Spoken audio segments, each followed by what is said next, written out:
They treated my building like it belonged to them the moment they walked through the lobby, like the brass plate with my name on it was a joke, like the security code was more of a suggestion than a barrier. They used my concierge as a coat check and my terraces as their personal sunrooms. They hosted barbecues on the roof, left cigarette butts in my stairwell, brought in bands that rattled the windows at 2 in the morning. They called me that dramatic one behind my back and then argued about paint colors in the common room over my coffee table as though they had a right to decide. "Emma, sweetie, you've been so serious about this building for so long," my sister Miranda told me once, 30 minutes after she'd finished moving a box labeled Emma's, keep into my storage room and then sat on my sofa with her feet up.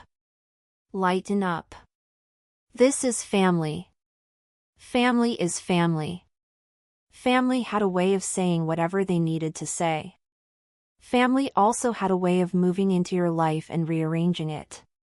When they began to show up en masse, cousins, aunts, the cousins' friends who just needed a place to crash for a bit, it wasn't a slow invasion so much as a tidal surge. Christmas decorations appeared in August. The mail they never bothered to forward piled up on my staircase. They drank wine from my good crystal and left rings of blame on the mahogany. I could have called them out sooner. I could have screamed and thrown their stuff into the street and made the door a line of slammed accusations. But revenge, like any art, needs a canvas and a patient hand. I learned that the hard way, watching my mother hand over her keys to a man who promised to take care of things, and then watching the man take care of everything but her dignity. So I planned. Not in the feverish way people plan when they're about to leap off a cliff, but like an architect: lines, load-bearing walls, permits, redundancies. I walked every hallway of my building at night, feeling the squeak of each stair like a note I could play. I checked the locks and reset the alarm codes and taught the concierge, a man named Omar who knew how to make a cappuccino you could build a life on, how to hold his tongue when the right moment arrived. I documented. I photographed. I recorded conversations that echoed entitlement like a chorus, Miranda asking the contractor to hurry, "We need the guest suite ready," as if my guest suite belonged to her. I admit, part of the satisfaction was petty. I liked the idea of seeing their faces when the consequences of their carelessness, the crumbs, the unpaid bills, the holes in the drywall they called character, landed squarely on them. But beneath the petty, there was betrayal, which is a deeper, corrosive thing. "You know I did everything for you, right?" my father said once, leaning across my breakfast counter and fingering the grain of the wood like he could read the years in it. "I put my name on the loan when you needed it.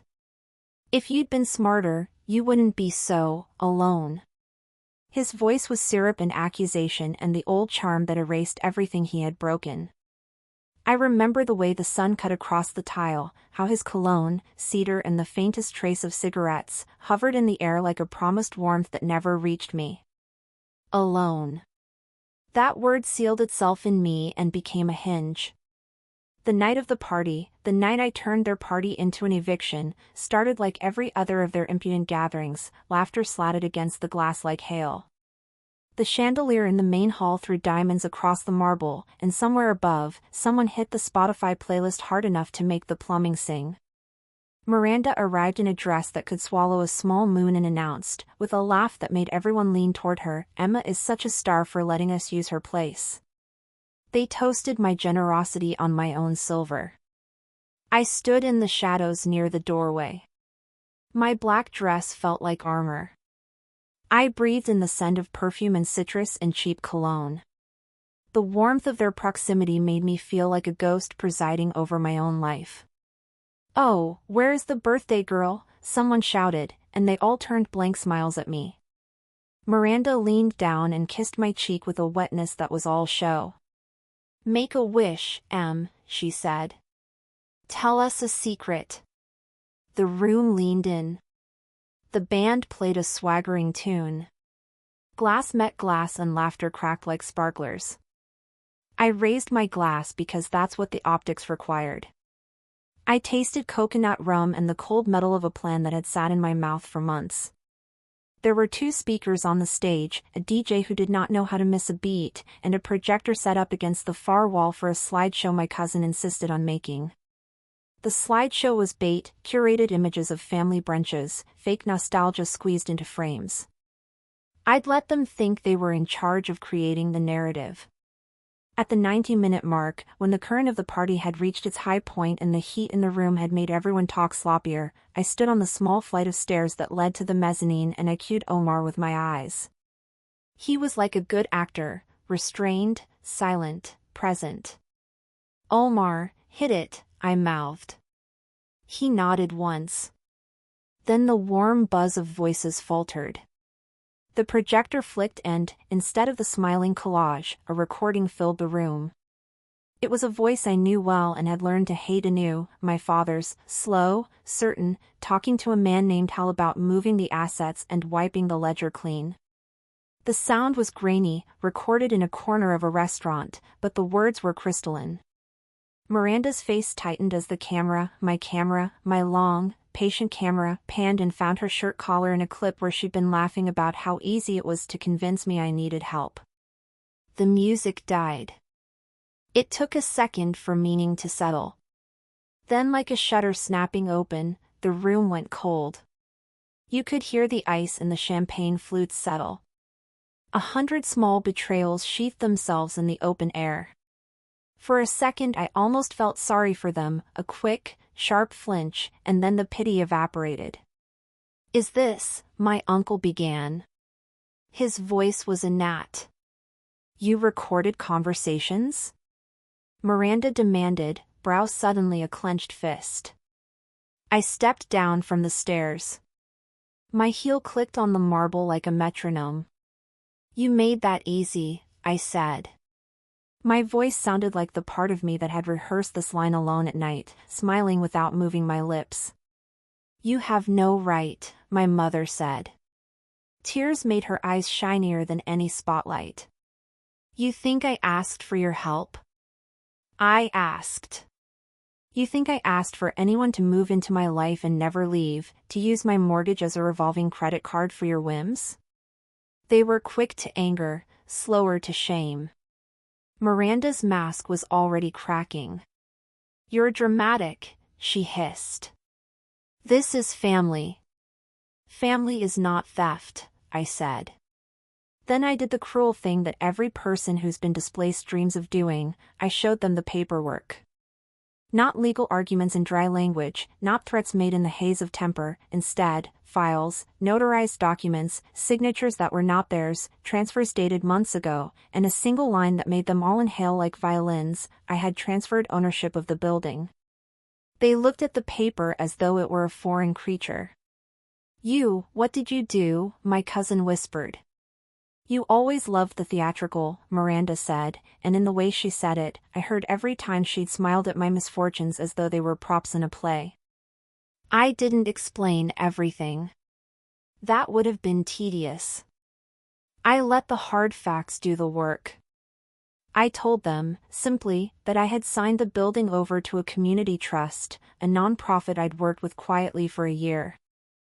I had kept my living unit secure and the building's operations intact, but the ownership had been placed in the hands of people who cared about roofs that didn't leak and tenants who mattered. I had left for them the lease rights and the right to apply to be rehoused if they were tenants in good standing, but as for the free-riding family members who'd set up camp and called it a lifestyle? Omar, who'd been watching with a professional calm, stepped forward and tapped his tablet. "Security," he said. "We've sent notices. We've flagged unauthorized occupants for trespass. We'll give everyone reasonable time to collect personal effects." "Reasonable?" Miranda laughed, a brittle thing. "Reasonable is 3 months, Em. You were never tenants," I said. "You were guests who became constructors of debt." Her laugh went flat. Around us, the party drained like a lake with a cracked dam. I watched their faces as if I were seeing them for the first time without the coatings they used to make themselves likable. Entitlement, a flash of shame that went quickly into fury. "Who do you think you are?" my father barked. "I'm someone who stood in the doorway of her life and learned to build a better one," I replied. If I had been a lesser person, I might have liked to watch them struggle, the family bargaining, the speeches, the apologies that were never sincere. But revenge's sweetest note was the one where the wrongs were undone and the people who did the wrong had to confront the quiet consequences. So instead of gloating, I stepped into the doorway of the courtyard and opened it to the tenants who'd been afraid to complain. They arrived like a tide of small saviors, an elderly woman who had lived in the building for 20 years and smelled like lavender and resilience, a single father who worked nights and kept his son's sketches hung in the hallway, a young couple who ran the bicycle shop downstairs and had a laugh that always started with their shoulders. They stood behind me, not because I asked them to, but because they had always been the ones to keep the building alive with rent and responsibility. I watched them look at my family as though they were a story they'd heard in the paper and not something they'd been living beside. "What are you doing?" Miranda whispered to me later, after the security guards had politely but firmly escorted the most boisterous out of the main hall and the remaining family had gathered their half-packed bags in confusion. She stood with a suitcase, lipstick smeared, mascara a map of panic. Her voice had lost its grandiosity and found a rawness I'd only heard in hospital waiting rooms.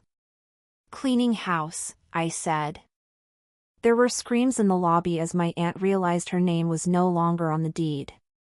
There were offers, frantic, greasy offers, to reverse the paperwork, to broker some last-minute deal to buy my forgiveness with cash or promises or both. I listened to them like a spectator at a play, and then I let the door close. "You want the twist?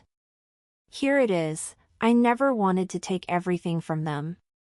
I wanted them to understand the emptiness of taking. I wanted them to see the faces of the people they dislodged and to feel for a minute what it was to be made small by someone else's inconsideration. So I did something they did not predict.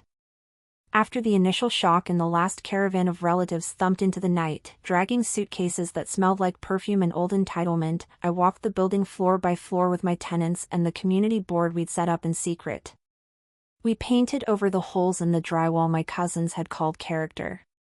We replaced the burned-out bulbs in the hallway and planted herbs in the planters that had been neglected. We rehung the portraits of the building's old benefactors, people who had cared about a place that had always been more than a ledger.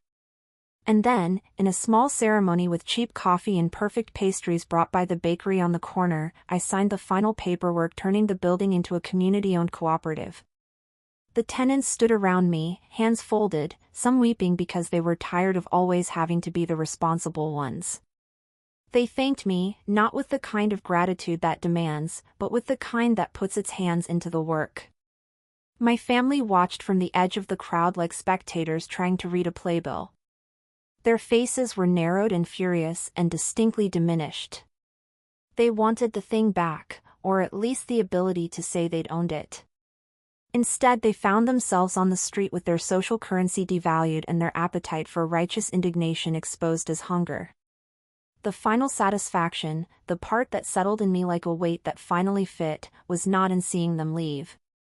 It was later, when Miranda sent an email while I was at a tenant meeting, a message full of "I miss you and we can talk" in the old manipulative lavender of our childhood. I opened it and let it sit in my inbox like an unlit match. Then I did something even more theatrical. I printed the first page of the email, framed it, and hung it on the wall of the co-op's community room. Underneath I put a handwritten note: "This room is not a free-for-all. It is for neighbors. Bring bread, not expectations. People who come into the building now, the ones who stayed, the ones who returned after realizing doing the work is harder than taking, they tell me that there's an ease these days when they step over the threshold. The air smells cleaner. The stairwell has a new light at the top that blinks like a lighthouse. Children leave their drawings in the lobby. Someone brings flowers on Thursdays. Sometimes, at night, when the city is soft and forgiving, I walk from my apartment to the window and watch the building breathe. I've seen my family since. Miranda came once with a bakery box and a smile thin as tissue. She sat on the bench in the courtyard and watched the tenants. She watched Omar play with a boy who slept in the building and who had once been too shy to speak. She watched two women argue about paint colors and then laugh. She left without knocking on my door. In the months after, a small rumor spread that I had done something dramatic, legal, expensive, that I had ruined them in some cinematic way. People told the story with the kind of relish that comes from a myth. But it wasn't ruin I wanted. It was repair. When I close my eyes now, the memory isn't of the shouting or the eviction notices or even the look in my father's face the night he realized he could no longer make me small. The clearest image is simpler, a boy, no older than 6, running around the courtyard with a paper airplane, laughing, his small hands sticky with pastry. He looked up at the window where I stood and waved. I waved back. The twist, the real twist, is not how I punished them, but what I did with what they tried to take. I gave the building to the people who loved it like a home, not like a prop. I turned their party into an eviction and then used that spectacle to erase a history of taking. It satisfied something old in me, a revenge that was not merely about hurt returned, but about justice remade. When they ask now who I am, I tell them the truth, I am Emma. I own nothing in the way they mean it. I own a set of choices. I own the knowledge that you can answer betrayal with brilliance, not with bitterness, that you can turn a house back into a home by handing the keys to people you trust. Once, in a voicemail, my father said, "You're so unforgiving." I listened to the message twice and then deleted it. Outside my window, someone laughed, and the sound slid down the stairwell like money finally spent on something good.